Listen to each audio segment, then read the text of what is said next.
primeiro lugar, gostaria de agradecer e parabenizar o Dr. Kenji e toda a equipe, o grande evento que a gente tem participado aqui. É uma experiência realmente bem rica, com vários professores e dinâmicas interessantes. Eu até roubei uma para tentar demonstrar aqui como é que o Amigo foi produzido. Mas, bom, eu sou Marcelo Casado, eu sou hoje vice-presidente de expansão da Amigo Tech, uma empresa dedicada a simplificar a vida de mais de 40 mil médicos e crescendo isso a todo mês, né? Um crescimento realmente robusto com aquilo que a gente tem entregue. E a minha expertise sempre foi na área de expansão, né? De estruturação de modelos de expansão e vendas. Então, desde os 12 anos de idade, que eu aprendi que vender é um ato de realizar sonhos, né? De uma possibilidade de ajudar a realizar sonhos. E hoje eu coordeno 4 canais de distribuição do Amigo, de captação do Amigo, e mais 3 equipes que ajudam mais de 40 mil médicos a realizar alguns sonhos. E assim que eu gosto de definir realmente a área de vendas. Uma parte importante de qualquer negócio. Eu costumo dizer que o negócio ele se baseia em dois pilares bastante importantes: produto e distribuição. Bom, gente, e um negócio, quando ele começa, ele é realmente, eu acho que o Roger falou muito bem aqui, né? E nós participamos de uma dinâmica com o professor Stephen, né? que eu trouxe aqui. Até porque, na Fundação do Amigo, né? eu venho aí de uma experiência muito forte em vendas, né? Desde os 12 aos 40 anos de idade, quando eu fiz o primeiro IPO, liderando aí um grupo de corretoras de seguro em um evento chamado Roll Up, né? Indo para a Bolsa de Valores, B3, como a maior instituição, né? Dentro dessas 23 companhias. Durante 3 anos eu passei no conselho dessa empresa, onde eu tive a oportunidade de conhecer modelos de estruturas diferentes e aprofundar toda a parte de M&A, fusões e aquisições de empresas, e trabalhar muito com o modelo de negócio. Em 2015, no meu último ano da empresa, já fora do conselho, onde eu deixei em 2013 a um valuation de aproximadamente 1,8 bilhões de reais. Também toquei uma unidade dessa mesma empresa em 2015, quando o mercado, nós tínhamos uma recessão, né, encolheu 3,5% no PIB, a própria Brasil 14% e a nossa unidade 62% de crescimento, sendo que no último TRI 94%. A partir daí, em 2017, eu recebi um convite do nosso CEO Fernando Raposo, que mais parecia a dinâmica do Stefano, por isso que eu trouxe ela aqui. Né? Para quem se lembra, né, a dinâmica, ela tinha coisas realmente que pareciam absurdas. A gente começava com 2 produtos completamente antagônicos. Me lembro que o nosso grupo pegou a boneca e um monitor e acabou criando uma inteligência artificial que interagia com esses monitores. Então, nesse caso, o Fernando trouxe a ideia de unir tecnologia e serviço das mais diversas áreas, né, para resolver um grande problema que eu vou comentar aqui na área da saúde. E esses são temas completamente diferentes, principalmente se você olhar as necessidades de serviços que o setor de saúde precisa, né, em termos de contabilidade, market growth, jurídico, toda a área de planejamento, né, dados, informações, ou seja, muito serviço com particularidades diferentes, pessoas diferentes, com regulamentações completamente diferentes, unindo a tecnologia para simplificar a vida de profissionais e, em especial, de médicos. E ele falava muito bem isso: olha, nós não queremos vender softwares, nós queremos mudar vidas. Né? Como é que a gente pode empregar essas coisas e unir em um exercício para trazer uma proposta de valor única? E foi aí que a gente começou, como professor ensinou, né, a ver quais seriam os parceiros, né? Quais são as atividades principais. Então, não basta eu vender, eu tenho que garantir que esse cara vai usar a implantação, né? Eu tenho que ter estrutura contábil importante para dar o suporte, não só o planejamento, mas a execução. Como é que eu planejo o marketing daquela empresa, eu ajudo a trabalhar o marketing dessa empresa. Lembrando que muitas vezes, eu acho que esse termo melhora muito, né, o que a gente vê no marketing, o growth marketing, porque ele abrange muito mais do que ações de campanhas, de jornadas ou de ações sociais. Mas como é que você integra essas ações sociais a tudo aquilo que você tem dentro da sua empresa? Então envolve treinamento, envolve processos, envolve uma série de coisas que é muito mais do que estar fazendo tráfego pago dentro da internet, ou entrando em sites, ou entrando em empresas que botam você em destaque em algum tipo de site, você e uma série de profissionais. Bom, é preciso uma equipe, né, multidisciplinar, não dá para a gente encarar esse desafio apenas só com um regime de tecnologia. Então, a gente tem que criar know-how específico em cada, e esse eu acho que foi o maior desafio de nossa empresa. Bom, que canais a gente teria para distribuir? Isso é uma coisa importante também, sofre alteração praticamente todo mês. Tá? Como é que a gente queria que fosse a experiência do nosso cliente? Isso tem tudo a ver principalmente com a definição de preço, de suporte, de uma série de coisas. Não dá para você ter hoje, cada vez mais, né, a gente vive um momento em que tecnologia ela é importante, mas com humanização. Então, cada vez mais isso está sendo exigido em uma velocidade muito grande, a gente vai ver mais para lá.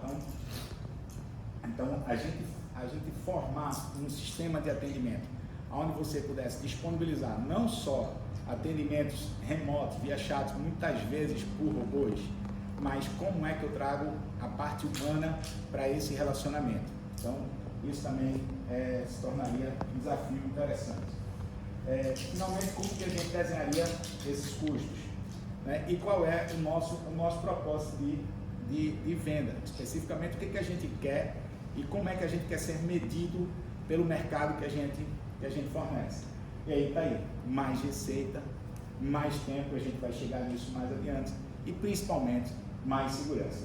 Bom, isso aqui, né, não podia ficar tão simples, e veio a pandemia, né? Nós tivemos essa experiência lá, né, na catástrofe, né? Nós vivenciamos isso de uma forma muito forte, né? No terceiro ano do Amigo, nós tivemos a pandemia querendo arrebentar com praticamente todo, e nós nos lembramos do caos que foi colocado, né? Todo mundo, não era na gente, não.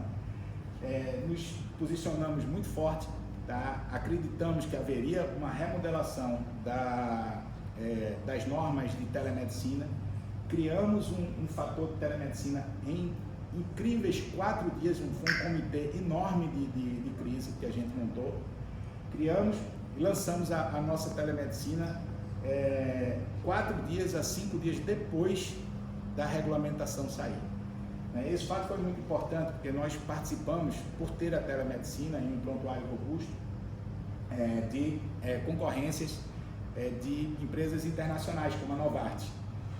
E na Novartis o compliance era internacional, e dentro do compliance a gente tinha que autorizar inclusive uma empresa de segurança de dados tentar invadir o nosso sistema ou capturar algum dado, né? E que nós nos sagramos campeões dessa concorrência, cuja final fomos nós, o Albert Einstein e uma empresa homologada por eles no Canadá. Realmente foi uma prova de fogo, a primeira prova de fogo da empresa em termos de segurança. Bom, por fim, também tivemos alguns investidores, né? Tanto na parte estratégica da empresa, quanto, por último, no ano passado, a Riverwood, na maior operação de tecnologia e serviços da América Latina. Foi um valuation de aproximadamente aí, quase 500 milhões de reais, hoje já está maior. Pra vocês terem uma ideia de valor, se você somar as duas outras colocadas, a segunda e a terceira, é quase o dobro do valor delas duas juntas. Bom, gente, então isso aí responde exatamente aquele exercício. Você vê que o que ele fez, que eu achei bem interessante, e que me reportou a esse momento da minha vida, é exatamente o que aconteceu, aquelas caixinhas. Por isso que eu falei que parece que o Fernando tinha usado aquelas caixas para desenhar aí o amigo. Bom, mas vamos afunilar em que consiste essa nossa proposta de valor para a área da saúde. Então, nada melhor do que, se a gente está falando em receita, em tempo, em segurança, e tudo aquilo a gente pode resumir em uma coisa: o paciente. É estudar como é que se comporta esse paciente e como é que a gente tem que se comportar ou tem que se preparar para ter esse paciente. E aí vai uma provocação, sobre o paciente 5.0. Eu tenho visto muitas interpretações sobre, que eu particularmente discordo, sobre se o paciente 5.0 é o paciente de hoje ou é o paciente do futuro. E para isso eu trago, para a minha argumentação, eu trago as revoluções industriais. Então nós tivemos 4 revoluções industriais concluídas e já estamos com o pé na 5ª revolução industrial. Então, a característica sempre de uma revolução é que ela se estabelece independente de raça, gênero, cor, se o país é desenvolvido ou não. Ela simplesmente marca um fato histórico. A partir daí entra-se a evolução.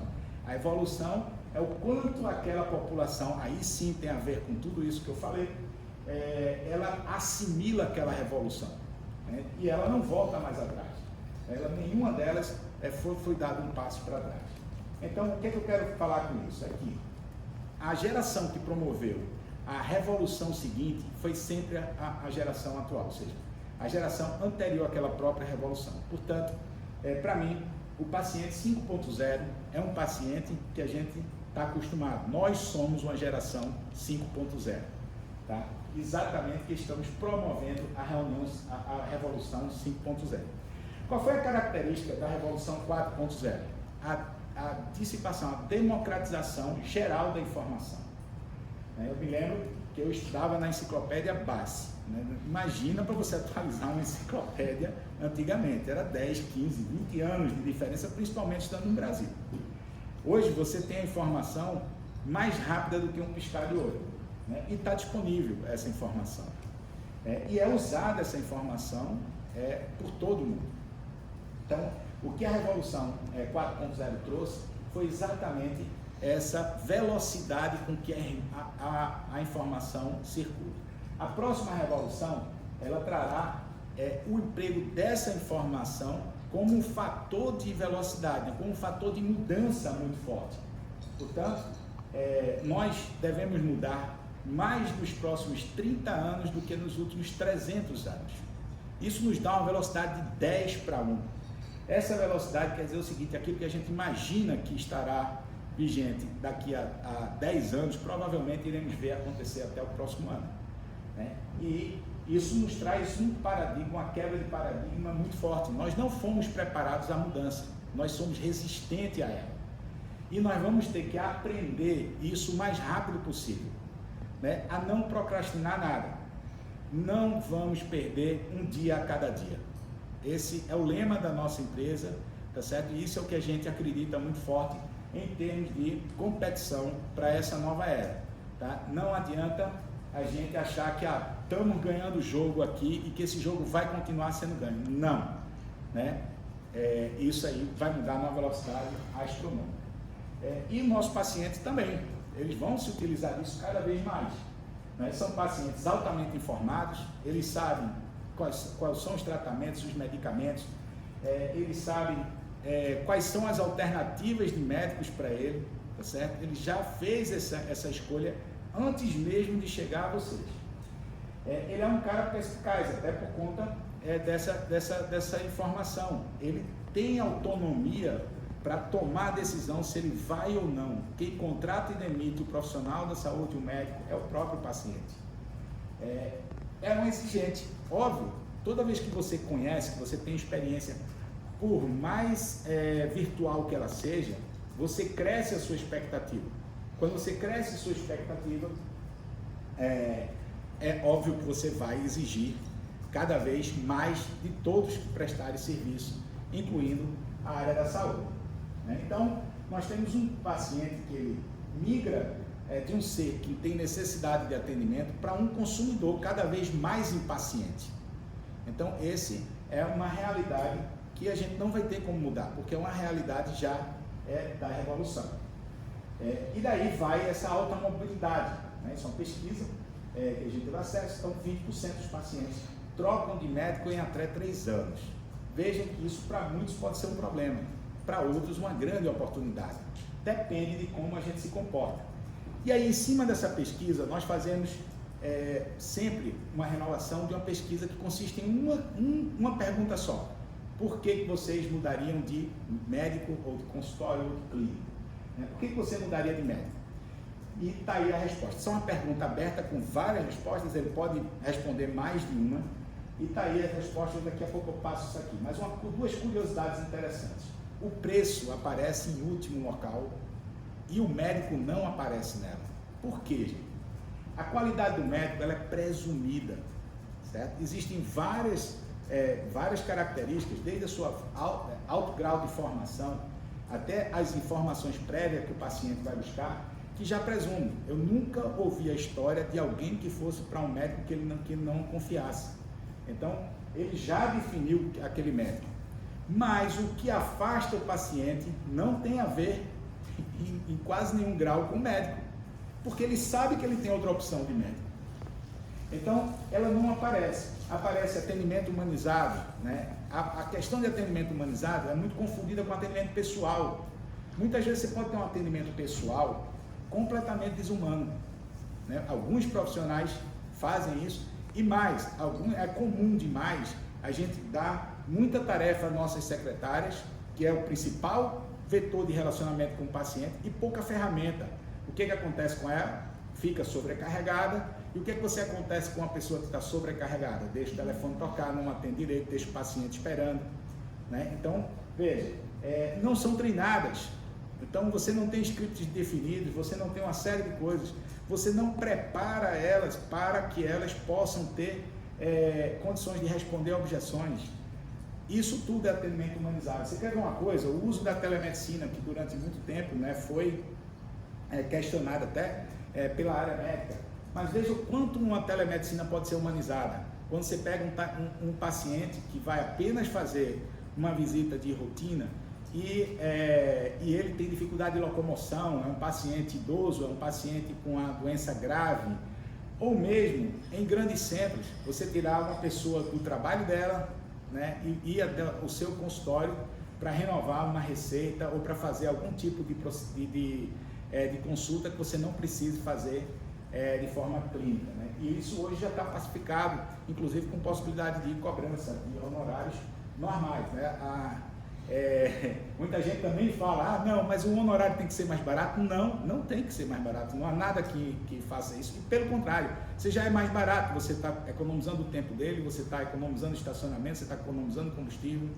Então, veja, boas referências sobre clínicas e médicos tem a ver com isso de cima também, mas tem a ver com como é que você se posiciona, não só dentro do seu consultório, mas como nas redes sociais, que é o seu principal outdoor, a sua fachada é as redes sociais.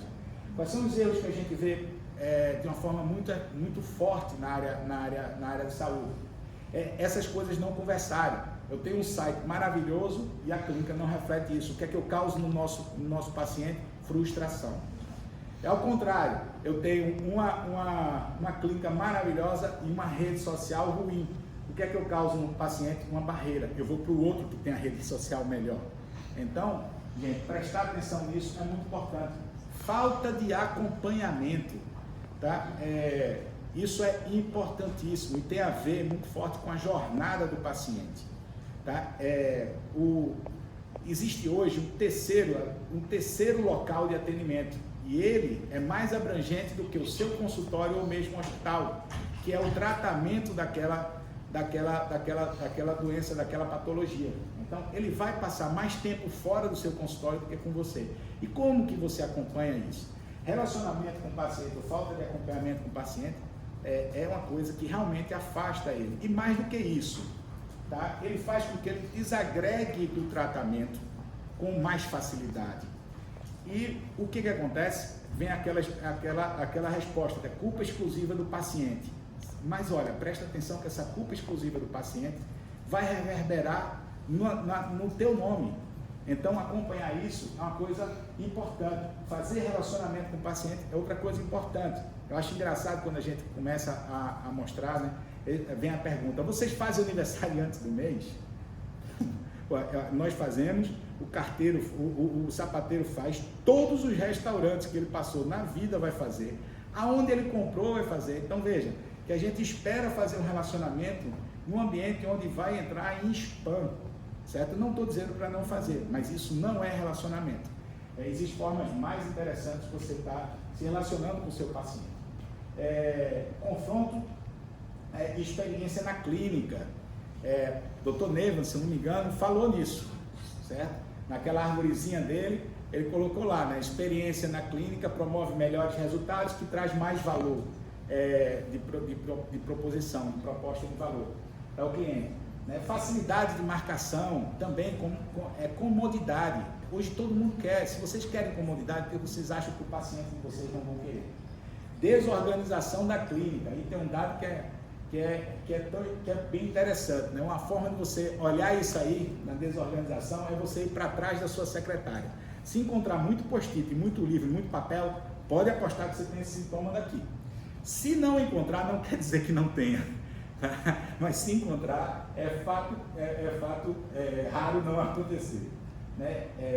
Isso afasta o paciente percebe isso, né? E a experiência, veja, se você define o público que você quer atender e se adequa àquele público, é aquela experiência que vai valer. Então, seja o melhor em qual público que você está atendendo. É a forma mais simples de você reter e conquistar.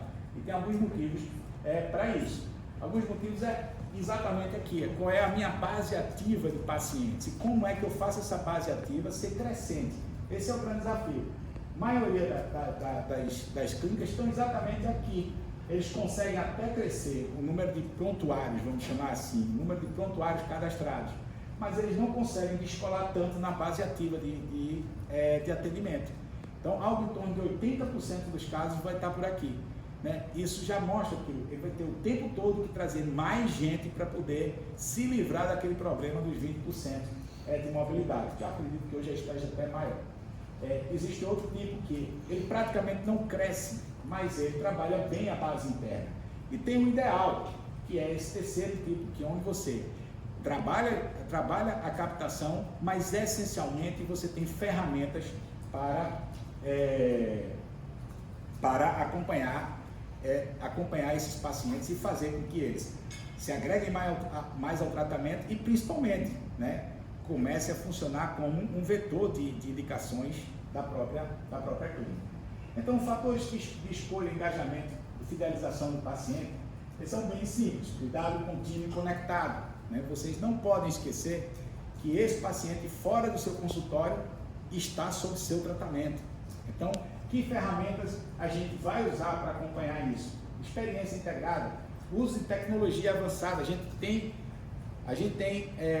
usado muita tecnologia, especificamente no tratamento, né? Equipamento de última geração, medicamento de última geração. Mas qual é a tecnologia que a gente está usando para cuidar daquilo que é extraordinariamente importante para vocês, que é esse relacionamento com o paciente e esse paciente, né? Como é que eu uso a tecnologia para trazer esse paciente, esse relacionamento mais perto? Finalmente, uma comunicação personalizada. Essa é outra característica interessante da humanização e da tecnologia junto.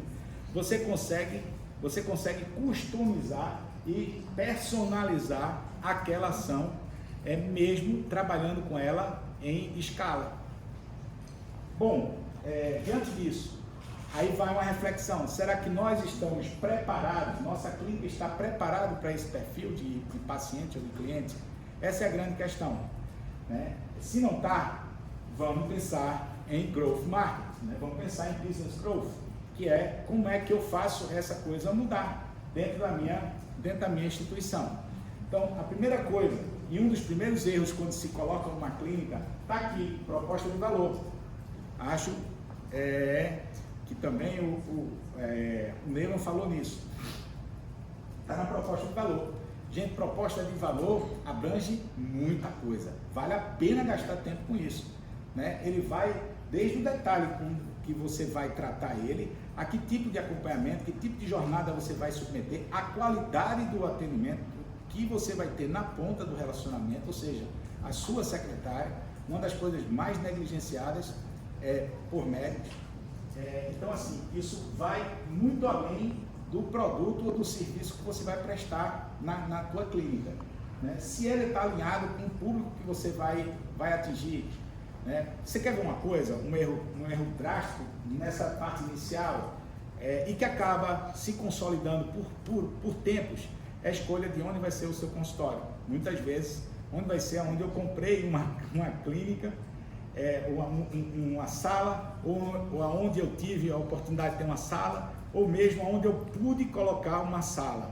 E às vezes não tem nada contra você não ter recursos para colocar em um local mais forte, mas tem a ver com você definir o público que você quer atender. Então, a partir dali é uma construção de tudo isso aqui. Como é que você pensa nos seus processos e como é que você deixa eles ágeis e personalizados? Como você usa a tecnologia a seu favor? Dependendo do que você usa, você pode ter um tomador de tempo seu, e olha que o tempo é a coisa mais importante para todo mundo, mas para o médico é a moeda dele, ele vende o tempo dele partido, essa é a realidade. Então o tempo é muito importante para ele. Então como é que você usa a tecnologia certa para que você possa gerenciar esse tempo? Tempo ele não pode ser criado, mas ele pode ser comprado e gerenciado. Então isso é muito importante e a tecnologia traz muita coisa para isso. Finalmente, como estão capacitadas a sua equipe? Não negligencie isso nunca. É a coisa mais negligenciada dentro de uma clínica, tá certo? Não negligencie. Muitas vezes a gente bota pessoas sem a devida competência em determinados locais, principalmente na área de relacionamento, marcação. Então o que acontece? Você vai fazer uma baita de uma campanha, gasta o dinheiro, faz uma excelente campanha, não consegue converter porque você não tem pessoas, ou não consegue sustentar porque você não tem pessoas treinadas. Você vê como é importante isso aqui. Desde o começo do Amigo, nós prevíamos um academy, né? Nós temos um academy hoje dentro do Amigo para treinar o nosso pessoal tanto em hard skill quanto soft skill.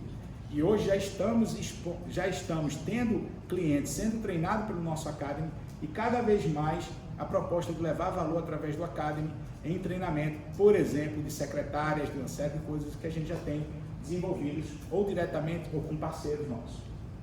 Bom, gente, complexo, né? Mas eu vou dar 2 grandes motivos para se pensar nisso e enfrentar isso. Lembrando que é para enfrentar isso hoje, né? Não percam um dia a cada dia. Eu vou deixar para pensar nisso o mês que vem. Perdeu um mês e ele não volta mais. Bom, aumento de receita direto e aumento, tá certo, do tempo, do seu tempo, né?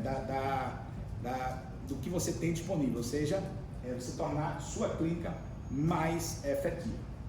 Bom, para isso é simples, a gente viu que a gente tem que ter o paciente no centro, a gente tem uma proposta de valor, então para isso basta eu fazer campanhas bem direcionadas, né? Tanto internas quanto externas. Gente, toda vez que vocês pensarem em alguma ação, pensa internamente. A sua base interna, ela é mais importante até do que a sua base externa. Então, você tem que trabalhar as duas coisas. A construção de jornadas. Como que você acompanha esse paciente ao longo do tratamento? Isso pode variar por patologia. Isso pode, inclusive, ter 2 tipos de jornada. Vamos a um exemplo de um paciente bariátrico que fez um sleeve com um quadro de glicemia alta, sei lá, ou outra coisa. Você pode ter 2 jornadas ali concatenadas dentro do paciente e que você tem que acompanhar. E sem tecnologia isso é impossível. NPS, gente, procura fazer pesquisa com seus pacientes e principalmente tenha alguma ferramenta para escutar eles. Isso aqui é uma dádiva. Uma vez, eu fazendo essa apresentação, perguntaram, mas a gente não gosta muito de fazer o NPS para ver a opinião.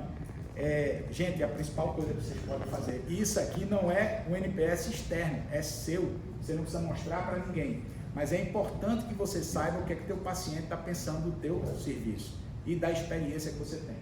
E finalmente medir os resultados disso aqui, para identificar se você pode investir mais ou menos, afinal de contas, esse é um negócio. Bom, para fazer isso, você precisa ter prontuários inteligentes, e eu falo prontuários inteligentes, aquele prontuário que se preocupa com os minutos de interação. O médico, ele deixa escorrer minuto pelas mãos, porque são 1 minuto, 2 minutos, 3 minutos, nós somos mais efetivos de 1 a 6 minutos em tempo de prontuário. Se você pegar 3 minutos, 10 pacientes, nós estamos falando de 600 minutos, 10 horas no mês, 120 horas no ano, só em tempo de prontuário com um médico.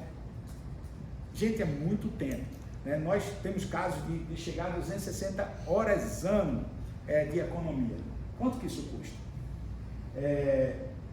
Mais do que isso, o prontuário inteligente é aquilo que você primeiro tem acesso em qualquer canto e ele tem acesso rápido àquela informação. Ele consegue organizar aquela informação de forma a você não perder tempo e poder utilizar isso a seu favor.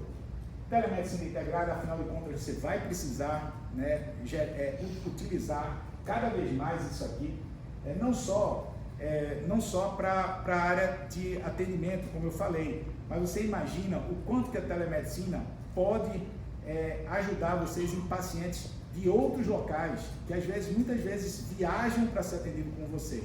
Então, isso pode ser usado de uma forma bem efetiva no planejamento da clínica. Prescritor integrado, então isso aqui é importantíssimo, mas cuidado, existem prescritores que estão acoplados em prontuários, tá? E você não sabe qual é a negociação que aquele prescritor tem com o fornecedor do seu prontuário. Então, cuidado com um prescritor que não é independente,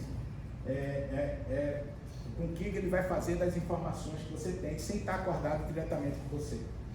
Gestor de consentimento informado, isso aqui é um toma-tempo e uma coisa de maior insegurança para a área médica.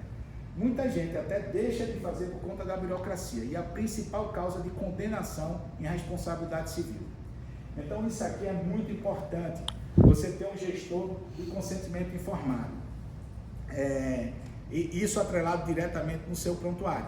Isso aumenta a segurança e aumenta a sua produtividade. Veja, eu vou fazer um consentimento informado, eu vou lá, vou digitar todos os nomes lá, todos os dados daquele paciente, vou imprimir, vou pedir para ele assinar, e se ele pedir para ler aquilo ali, acabou com o seu tempo e com a hora dos seus pacientes.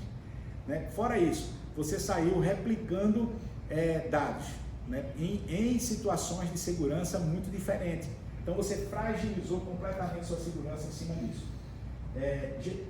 Assistente de jornada, é impossível você fazer essa jornada sem assistente. Bom, gente, fazendo isso, você vai precisar gerenciar a sua clínica. Então, você vai precisar entender como é que estão os seus orçamentos e controlar os seus orçamentos para negociar. Daí vai o preparo também da sua equipe. Gestão de planos e convênios, para quem utiliza isso, é um gargalo muito forte e também é um problema de receita para dentro das clínicas. Gestão de repasses, nos casos em que a clínica tem muitos médicos e precisa fazer isso. Gestão de estoque e também um gestor financeiro integrado e inteligente. Então, isso é bem importante para que você possa ter segurança das informações. Se não, veja, você vai estar sempre questionando se aquele dado que está chegando para você está certo ou errado e gastando um tempo infernal corrigindo planilhas, entender o que foi, onde é que está aquele possível erro.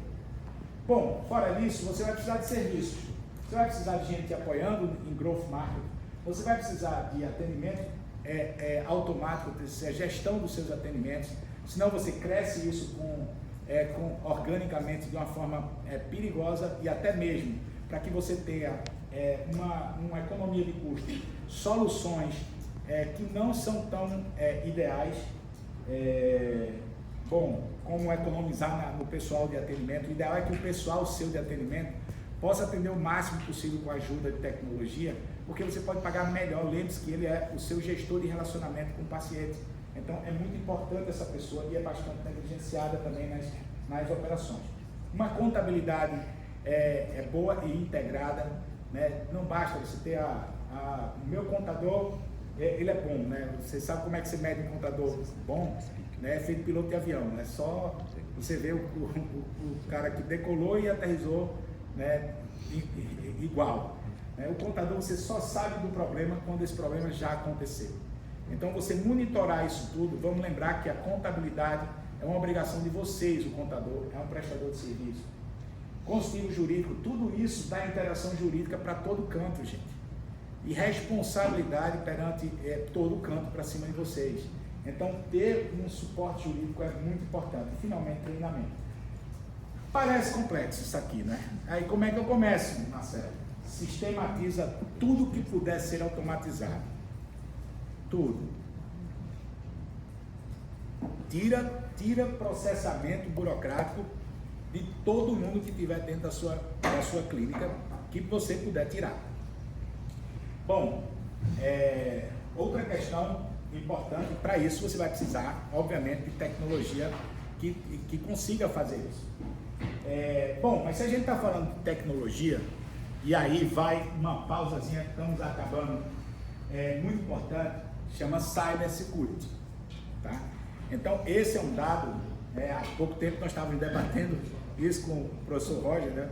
O Roger, sobre segurança na área da saúde. A segurança hoje, ela é tutelada mundialmente, e no Brasil não é só a LGPD que tutela, é todo o ordenamento jurídico brasileiro.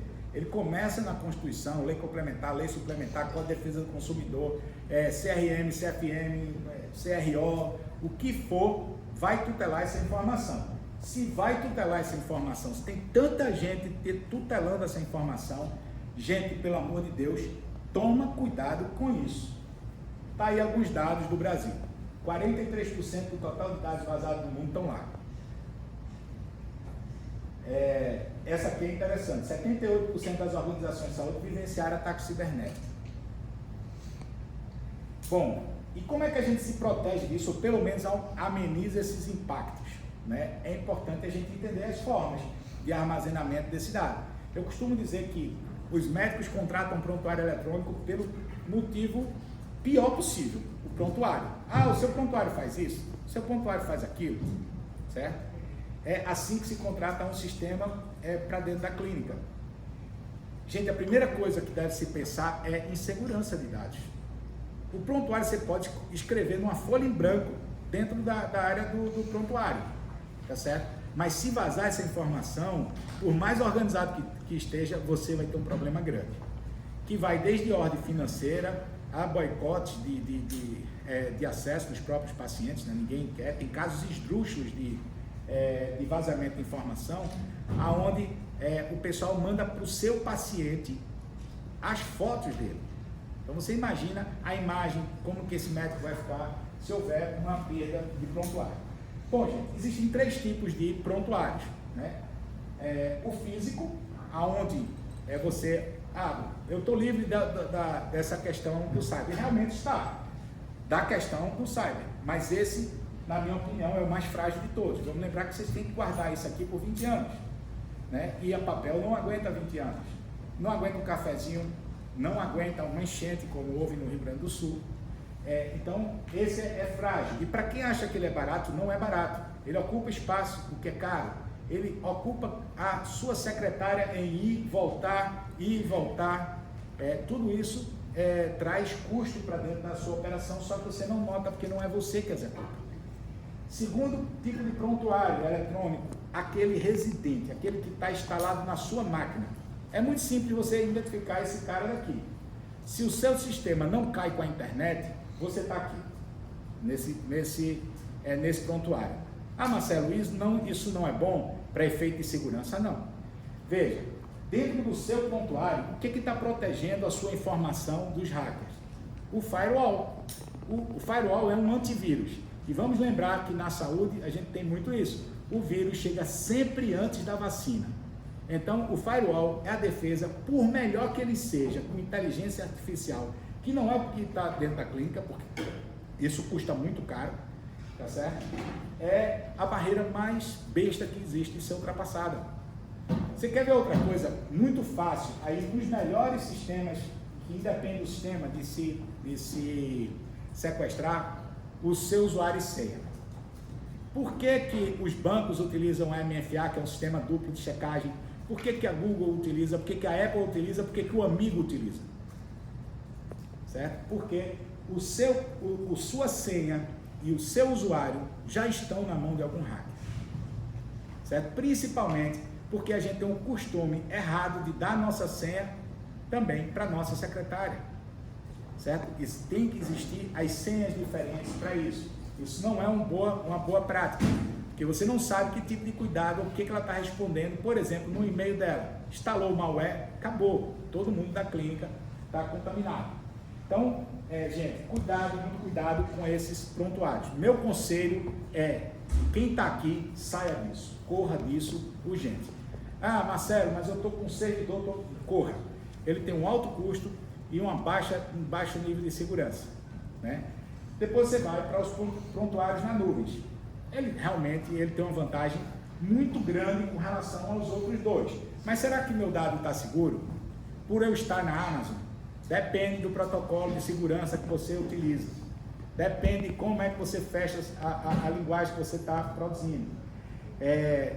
Existem protocolos de A a Z, em qual você está dentro da Amazon. Isso tudo vai implicar em mais preço. E geralmente as empresas de tecnologia têm um ticket médio muito baixo e não conseguem arcar com esse tipo de protocolo. Pra você ter uma ideia, nós usamos a Tempest, que é uma das maiores empresas de segurança de dados da América Latina, investida pela Embraer, faz dos grandes bancos, faz do governo, faz do Amigo. Em dois serviços.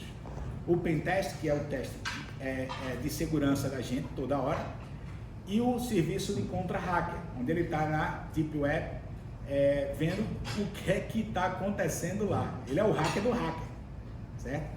A gente combina isso com o Aurora.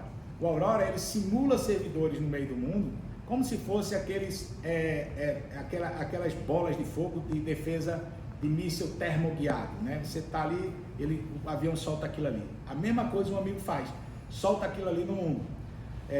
E o cara vai entrar ali, não é um IP conhecido, o que é que acontece? Vai para o sistema de monitoramento de segurança da gente. Então, isso custa muito caro, mas nós preferimos não ter o cliente do que ter um cliente que venha vazar essa informação. E mais do que isso custa muito caro para uma pessoa contratar. Mas quando você vai em mutualidade, e eu sou originário da área de seguros, você consegue contratar isso a preços muito, muito interessantes, que é o que a gente faz. Como nós somos a maior empresa do mercado, a que mais cresce, nós podemos dividir esse custo de segurança com mais gente, o que traz um valor pequeno e o índice de proteção é muito forte.